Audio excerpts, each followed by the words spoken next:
ಚಿತ್ರದುರ್ಗ ಪತ್ರಕರ್ತರ ನಡುವೆ ಅಸಲಿ ನಕಲಿ ಎಂಬುದೇ ಯಕ್ಷ ಪ್ರಶ್ನೆಯಾಗಿದೆ.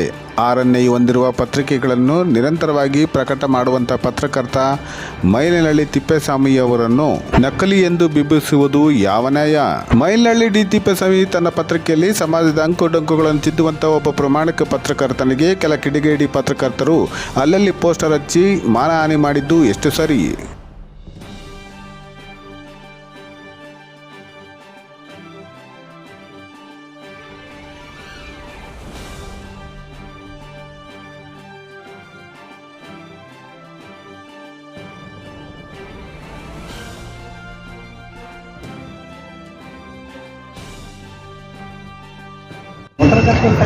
ಕರ್ನಾಟಕ ಮಾಧ್ಯಮ ಮಹಾ ಒಕ್ಕೂಟ ಚಳ್ಳಕೆರೆ ಶಾಖೆ ತಹಶೀಲ್ದಾರ್ ಇವರಿಗೆ ದಲಿತ ಪತ್ರಕರ್ತರ ವಿರುದ್ಧ ಅಪಪ್ರಚಾರ ಪೋಸ್ಟರ್ ಹಚ್ಚಿ ಮಾನಹಾನಿ ಮಾಡಿದವರನ್ನು ಬಂಧಿಸಿ ಸೂಕ್ತ ಕ್ರಮ ಕೈಗೊಳ್ಳುವ ಬಗ್ಗೆ ಮಾನ್ಯರೇ, ಈ ಮೇಲ್ಕಂಡ ವಿಷಯಕ್ಕೆ ಸಂಬಂಧಿಸಿದಂತೆ ತಮ್ಮಲ್ಲಿ ವಿನಂತಿಸಿಕೊಳ್ಳುವುದೇನೆಂದರೆ, ದಲಿತ ಸಮುದಾಯದ ಮೈಲನಹಳ್ಳಿ ಡಿ ತಿಪ್ಪೇಸ್ವಾಮಿ ಪದವಿ ಪಡೆದು ಖಾಸಗಿ ಶಾಲೆಯಲ್ಲಿ ಶಿಕ್ಷಕ ವೃತ್ತಿ ಆರಂಭಿಸಿ ನಂತರ ದಿನಗಳಲ್ಲಿ ಪತ್ರಿಕೆ ಕ್ಷೇತ್ರದಲ್ಲಿ 2 ದಶಕಗಳ ಕಾಲ ಪ್ರಮುಖ ಕ್ಷೇತ್ರದಲ್ಲಿ ಸೇವೆ ಸಲ್ಲಿಸುತ್ತಿದ್ದಾರೆ.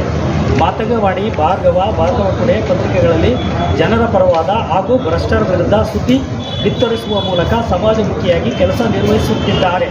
ಇವರು ಮಾತಂಗವಾಡಿ ಪತ್ರಿಕೆಯಲ್ಲಿ ಸಾಹಿತ್ಯ ಕ್ಷೇತ್ರಕ್ಕೆ ಒತ್ತು ಕೊಟ್ಟು ಬಹಳ ಯಶಸ್ವಿಯಾಗಿದ್ದಾರೆ. ಇವರ ನೇರ ನುಡಿಯ ನಿಷ್ಠೂರ ಪತ್ರಕರ್ತರಾಗಿದ್ದು, ಚಿತ್ರದುರ್ಗ ಜಿಲ್ಲೆಯ ಹಿತ ಪತ್ರಕರ್ತರಿಗೆ ನಕಲಿ ಪತ್ರಿಕೆಗಳು ಮಾಧ್ಯಮ ಪಟ್ಟಿಗೆ ಸೇರಿಸುವ ಮೂಲಕ ಭ್ರಷ್ಟಾಚಾರ ಎಸಗಲು ಕಾರಣರಾಗಿದ್ದಾರೆ. ಇವರ ಜೊತೆಗೆ ವಾರ್ತಾಧಿಕಾರಿ ಇವರ ಜೊತೆಗೆ ಕೈ ಜೋಡಿಸಿದ್ದು ಎಂದು ಮಾತಂಗವಾಣಿ ಪತ್ರಿಕೆಯಲ್ಲಿ ಪ್ರಕಟಿಸಿದ್ದಾರೆ. ಸುದ್ದಿ ಬರೆದಿದ್ದರೆ ತಿಪ್ಪೇಸ್ವಾಮಿ ಅವರ ವಿರುದ್ಧ ನ್ಯಾಯಾಲಯದಲ್ಲಿ ಪ್ರಕರಣ ದಾಖಲಿಸಿ ನ್ಯಾಯ ಪಡೆಯಬಹುದಾಗಿತ್ತು. ಆದರೆ ಇವರುಗಳು ನಮಗೆ ತೊಂದರೆ ಬರುತ್ತದೆ ಎಂದು ಹೇಳಿ ತಿಪ್ಪೇಸ್ವಾಮಿಯನ್ನು ಅಪಪ್ರಚಾರ ಮಾಡಿ ಕೆಲವು ನಿರ್ದಿಷ್ಟ ಸ್ಥಳದಲ್ಲಿ ತಿಪ್ಪೇಸ್ವಾಮಿಯ ಭಿತ್ತಿಪತ್ರ ಅಂಟಿಸಿ ಕೀಳು ಮಟ್ಟದ ಕೃತ್ಯ ಎಸಗಿದ್ದಾರೆ. ಚಿತ್ರದುರ್ಗದ ವಾರ್ತಾ ಇಲಾಖೆ, ಪತ್ರಕರ್ತರ ಸಂಘ, ತಾಲೂಕು ಆಫೀಸು, DC ವೃತ್ತ, ರೇಣುಕಾ ಬೀಡ ಸ್ಟಾಲು, PW ಕಚೇರಿ ಇನ್ನಿತರ ಸ್ಥಳಗಳಲ್ಲಿ ಡಿ ತಿಪ್ಪೇಸ್ವಾಮಿ ವಿರುದ್ಧ ಅವಹೇಳನಕಾರಿ ಪೋಸ್ಟರ್ ಅಂಟಿಸಿದ್ದಾರೆ. ಸೆಪ್ಟೆಂಬರ್ 12 ರಾತ್ರಿ ಇಲ್ಲವೇ ಬೆಳಗಿನ ಜಾವ ಅಂಟಿಸಿರಬೇಕು. ಆದ್ದರಿಂದ ಈ ಪ್ರದೇಶದ CC ಕ್ಯಾಮೆರಾಗಳನ್ನು ಪರಿಶೀಲಿಸಿ ಇಂಥ ಕೀಳು ಮಟ್ಟದ ದುಷ್ಕೃತ್ಯ ನಡೆಸಿದವರ ವಿರುದ್ಧ ಕಾನೂನು ಕ್ರಮ ಕೈಗೊಳ್ಳಿ ಎಂದು ಹಾಗೂ ಡಿ ತಿಪ್ಪೇಸ್ವಾಮಿ ಅವರಿಗೆ ನ್ಯಾಯ ದೊರಕಿಸಿಕೊಡಿ ಎಂದು ಈ ನಮ್ಮ ಸಂಘವು ಕೋರುತ್ತದೆ.